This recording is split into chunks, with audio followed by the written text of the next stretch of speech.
ধরুন কোনো এক অপরাধীকে আদালত থেকে তার মৃত্যুদণ্ড সাজা দেওয়া হয়েছে, আর সেই আসামিকে ঠিক মৃত্যুদণ্ডের আগের মুহূর্তে তাকে জানানো হচ্ছে যে তার যে মৃত্যুদণ্ড সেটাকে স্থগিত করে দেওয়া হয়েছে, কিছুদিনের জন্য স্থগিত করে দেওয়া হয়েছে।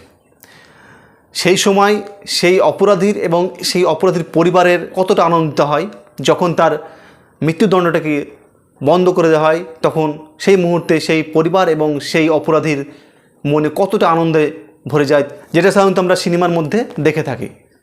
কিন্তু এবার যে ঘটনাটা ঘটলো, এবার কিন্তু সিনেমা নয়, ঠিক এই রকম ঘটনা ঘটে গেল বাস্তবে। আজ বুধবার 16ই জুলাই ইয়ামিন দেশে আমাদের ভারতবর্ষে কেরালার 38 বছর বয়সী এক তরুণী নার্স নিমিষা প্রিয়ার আজকে মানে 16ই জুলাই মৃত্যুদণ্ডের আদেশ ছিল। কিন্তু ঠিক সিনেমার মতোই মৃত্যুদণ্ডের আগের মুহূর্তেই তাকে জানানো হয় তার মৃত্যুদণ্ডটিকে কিন্তু স্থগিত করা হয়েছে। আপনারা যারা ভাবছেন কে এই নিমিষা প্রিয়া আর কেনই বা তাকে ইয়ামিনে মানে বিদেশে একজন নার্সকে মৃত্যুদণ্ডের সাজা দেওয়া হয়েছিল, তারা অবশ্যই আমার চ্যানেলে গতকালকে আমি একটা ভিডিও পোস্ট করেছি, সেই ভিডিওটি দেখে আসবেন, তাহলে বুঝতে পারবেন যে এই কেরালার নার্স কিসের জন্য ইয়ামিনে গিয়েছিলেন আর কিসের জন্যই বা তাকে মৃত্যুদণ্ডের সাজা দেওয়া হয়েছে। তো অবশ্যই চ্যানেলে ভিডিওটি আছে, আপনারা দেখে আসবেন, তাহলে পুরো ব্যাপারটা আপনাদের কাছে ক্লিয়ার হয়ে যাবে। তো চলুন এবার আসল টপিকসে আসা যাক।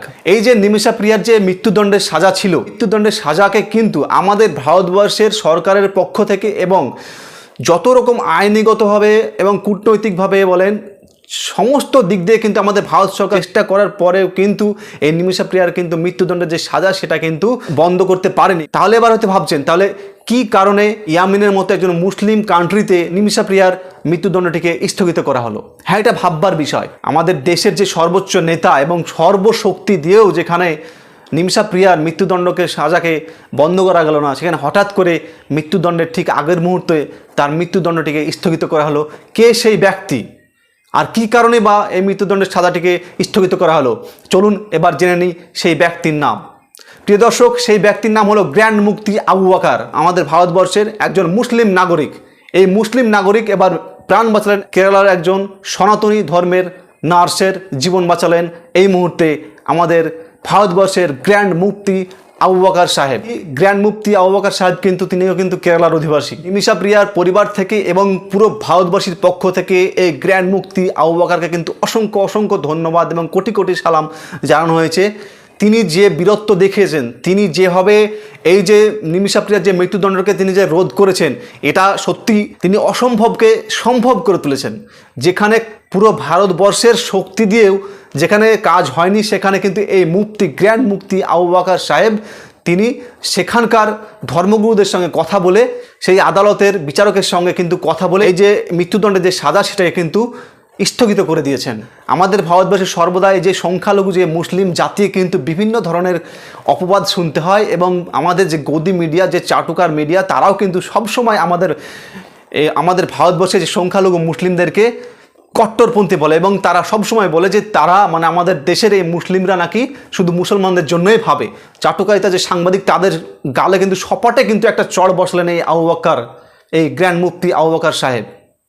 তিনি দেখিয়ে দিলেন এবং তিনি পুরো ভারতবাসীকে আবারও প্রমাণ করে দিলেন যে এই যে ভারতবর্ষের যে মুসলিমরা তারা কিন্তু শুধু মুসলমানদের কথাই ভাবে না, তারা সমগ্র ভারতবাসীর কথাই ভাবে, সেটা কিন্তু তিনি আবার প্রমাণ করে দিলেন। আর এখন কিন্তু লজ্জায় মাথা হেট হওয়ার কথা এই সমস্ত গদি মিডিয়া চাটুকার মিডিয়ার। কিন্তু কি আর বলবো, এই সমস্ত মিডিয়ার তো কোনো লজ্জা নেই, এদের তো লজ্জার যে নাড়ি সেটা তো কাটা আছে। এই নিয়ে তারা কোনো ভিডিও করবে না, এই নিয়ে তারা কোনো আলোচনা করবে না। তো সে যাই হোক, আমাদের সেটা নিয়ে মাথা ব্যথা করার দরকার নেই। আমাদের সেই সমস্ত রাজনীতি যারা ধর্ম নিয়ে রাজনীতি করে আর যারা যে সমস্ত মিডিয়ারা এরকম ধরনের প্রচার করে থাকে, যে সমস্ত মিডিয়ারা সত্যকে তুলে ধরতে ভয় পায়, সেই সমস্ত মিডিয়ার সংস্পর্শে না আসা এবং তাদের চ্যানেলগুলোকে ফলো করা আমাদের সবচাইতে ভুল। তাহলে কি নিমিষা প্রিয়ার ফাঁসি কি পুরোপুরি বন্ধ হয়ে গেল? না, পুরোপুরি কিন্তু নিমিষা প্রিয়াকে মাফ করা হয়নি। এইবার কি হলো, এইবার নিমিষা প্রিয়াকে বাঁচানোর জন্য আরও কিন্তু কিছুদিন সময় পাওয়া গেল। এবার যে ভিকটিমের পরিবার, যে তালাল আব্দ মাহিদির পরিবার, সেই পরিবারের সঙ্গে কিন্তু আরও কথা বলার সময় পাওয়া গেল। কোনোভাবে যদি সেই পরিবার ব্লাড মানির পরিবর্তে যদি বেকসুর খালাস দেয় নিমিষা প্রিয়াকে, তাহলে কিন্তু নিমিষা প্রিয়া এবার বেঁচে যাবে। এই ব্লাড মানি সম্বন্ধে যারা জানেন না তারা অবশ্যই কালকের ভিডিওটি দেখে আসবেন। সেই ভিডিওতে পুরো বিস্তারিত জানানো হয়েছে কী কারণে এই নিমিষা প্রিয়াকে ফাঁসি দেওয়া হয়েছে, আর ব্লাড মানি মানে কিভাবে শেষ একটা রাস্তা আছে, সেই রাস্তা হচ্ছে ব্লাড মানি। ব্লাড মানির উপায়ে যদি নিমিষা প্রিয়া বাঁচতে পারে সেই একটাই রাস্তা আছে, সেই নিয়ে পুরো আলোচনা করা হয়েছে সেই ভিডিওতে, সেটা আপনারা দেখে আসবেন। আমার যেটা মনে হচ্ছে, মানে আমার ব্যক্তিগত মতামত হিসেবে এবার আমার যেটা ধারণা, মানে আমি যেটা হবে বলে মনে করছি, সেটা এবার কিন্তু নিমিষা প্রিয়া কিন্তু, আমি 80% আশা রাখছি নিমিষা প্রিয়া কিন্তু মৃত্যুদণ্ড সাজা কিন্তু আশা করছি যে হবে না।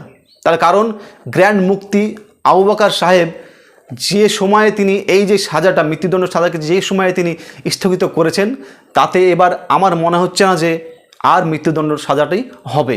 তার কারণ এই মুফতি সাহেব ইয়ামিন দেশের ধর্মগুরুর সঙ্গে তার একটা ভালো সম্পর্ক, এবং তাদের সঙ্গে কথা বলে কিন্তু এই মৃত্যুদণ্ডের ঠিক আগের মুহূর্তে তার মৃত্যুদণ্ডটি সাজাটিকে কিন্তু তিনি স্থগিত করেছেন। আমার মনে হচ্ছে যে ব্লাড মানি মানে কিছু ব্লাড মানির পরিবর্তে হয়তো নিমিষা প্রিয়াকে ইয়ামিন থেকে বেকসুরভাবে আমাদের ভারতবর্ষে পাঠানো হবে বলে আমি মনে করছি। আপনারা কি মনে করছেন? আপনাদের কি মতামত?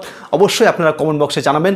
ভুল করবেন। এত বড় একটা আনন্দের খবর, এত বড় যে একটা খুশির খবর পুরো ভারতবাসীর জন্য, তার পুরো অবদানই কিন্তু এই গ্র্যান্ড মুফতি আবু বকর সাহেবের জন্য। এই নিমিষা প্রিয়ার পরবর্তী খবরের জন্য আমার চ্যানেলটিকে অবশ্যই আপনারা সাবস্ক্রাইব করবেন এবং ভিডিওটি শেয়ার করে একটা লাইক করে দিনে। ভালো থাকবেন, সুস্থ থাকবেন।